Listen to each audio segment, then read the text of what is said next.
All right, let's just jump right in with a title that really makes you stop and think, An Islam Without the Quran. Now, this comes from a book by Professor Bayraktar Bayrakli. And wow, what a question, right? It immediately gets you wondering, could the faith that so many people practice today actually be disconnected from its most important book? And listen, the author, he does not pull any punches. Right from the get-go, in his introduction, he drops this bombshell. He's not just talking about a few little things that need tweaking. No, his argument is that the way Islam is practiced today has, fundamentally drifted away from its source.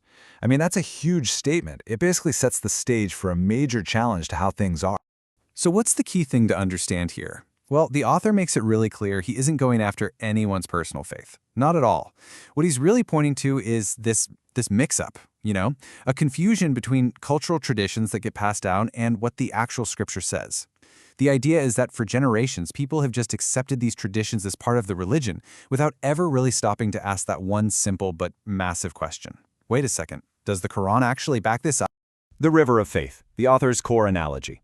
Okay, so how did this all happen? How did things drift so far, in his view? Well, the author uses this really powerful analogy to explain it all, and it's all about a river. This idea is absolutely central to understanding his whole argument. But hang on, before we dive into that river analogy, there's one key word you absolutely have to know. It's huraffler. The author uses this term all the time. So what does it mean? Basically, it's his word for all the superstitions, the heresies, the cultural baggage, all the stuff that he says has seeped into the religion over the centuries. But, and this is the important part, you can't actually find it in the Quran. And this is where that river analogy really clicks. Imagine the Quran as the source of the river, the spring where the water is absolutely pure and crystal clear. But as that river flows down through centuries of history, other little streams and tributaries start to flow into it. And they're carrying all sorts of things, foreign ideas, local superstitions, human opinions. So his whole point is that many people today aren't drinking from that pure source anymore. They're way downstream at the delta, where the water is, it's murky. It's all mixed up. Case study 1, signs of the apocalypse. All right, so that's the big idea, the theory. But what does this murky water actually look like in real life? The author gives some really specific examples of these so-called huraffler. And the first one he gets into is a huge topic, the signs of the apocalypse.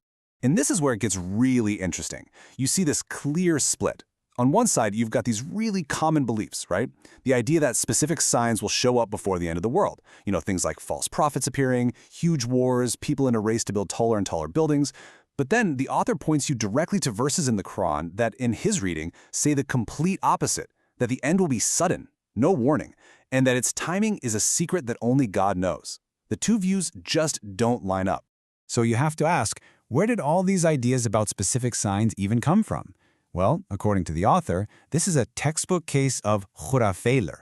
He actually traces them back to traditions from outside of Islam, even pointing to sources like the Gospels. The argument is that these ideas kind of seeped into the culture over hundreds of years and somewhere along the way got mistakenly attached to Islamic teachings.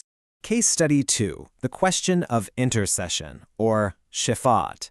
Now, this next example, this one is a really big deal. It's something that's deeply personal for a lot of believers. We're talking about the idea of intercession on the Day of Judgment. So there's this very widespread belief, right? The idea that on the Day of Judgment, great figures, like prophets or saints, will be able to step in and, speak up for us, to plead our case to God and ask for mercy on our behalf. It's a really comforting idea for sure, but it's an idea the author takes on directly. So how does he challenge it? Well, his entire argument really boils down to verses like this one. He presents it as the final word on the subject. Say, all intercession belongs to Allah. For him, the message here is crystal clear. The authority to intercede, to grant that mercy, belongs to God and God alone. It's not something that can be delegated to anyone else. Now, it's not quite as simple as just saying no intercession, period. The author's view is actually more detailed than that. When you look at his breakdown, he argues the Quran says that humans, like prophets or saints, don't get that authority. But angels, they can intercede. But, and this is the absolute key, only if God gives them specific permission. It's not their own power. It's a power that's loaned to them in that moment.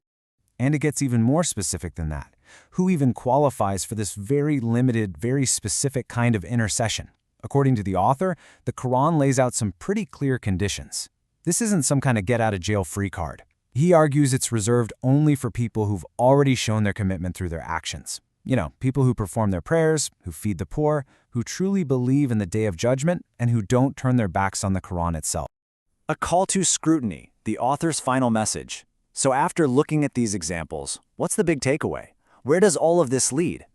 Well, it all comes together in the author's final message, which is really a call to action for every single believer. And really, this is the heart of the entire book. What the author is pushing for is a kind of personal investigation, you know? He's saying, don't just accept a tradition because that's how it's always been done. His challenge is for believers to take every single thing they've inherited, every belief, every cultural practice, and hold it up right next to the Quran. For him, the Quran is the final test. It's the ultimate yardstick, and if something doesn't measure up, you have to ask why. So he lays out a pretty simple but really powerful method to do this. Think of it as a three-step process for, as he puts it, purifying your faith. Step 1, take a common belief or a tradition you follow. Step 2, go directly to the Quran and really check it out. See what the text itself says. And step 3, and this is the hard part, be brave enough to question and maybe even let go of anything that just doesn't seem to fit. And that really brings us full circle. This whole analysis leaves us with the exact same challenge the author puts to his readers. It's a question that asks you to look inward and really think, how much of what I believe, how much of what I do comes directly from the scripture, and how much of it is just tradition? How much is just water from much, much further down that river?